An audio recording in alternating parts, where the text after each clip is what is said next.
തന്നെ ഉപേക്ഷിച്ച ആളെ അവൾ കണ്ടെത്തി. അവർക്ക് നന്ദി പറഞ്ഞു. നൈന കുശുകുശുപ്പുകൾ കേട്ടാണ് വളർന്നത്. അവൾ ഒരു കുഞ്ഞായിരിക്കുമ്പോൾ തന്നെ അച്ഛൻ പോയി.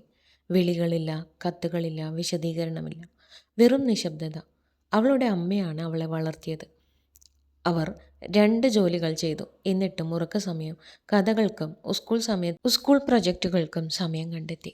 നൈന ശക്തയും സ്വതന്ത്രയും സ്വയം എന്തെങ്കിലും ചെയ്യാൻ ദൃഢനിശ്ചയമുള്ളവളായി വളർന്നു. വർഷങ്ങൾക്ക് ശേഷം മുഖ്യപ്രഭാഷകയായിരുന്ന ഒരു സെമിനാറിൽ പിൻനിരയിൽ ഒരു വൃദ്ധനെ അവൾ കണ്ടു.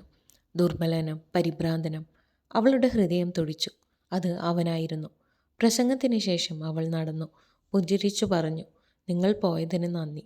കാരണം നിങ്ങളുടെ അഭാവം എന്നെ എൻ്റെ ശക്തി കണ്ടെത്താൻ പ്രേരിപ്പിച്ചു. ചിലപ്പോൾ അകന്നു പോകുന്ന ആളുകൾ അറിയാതെ നമ്മൾ ആരാകണമെന്ന് ആഗ്രഹിക്കുന്നവരിലേക്ക് നമ്മെ തള്ളിവിടുന്നു.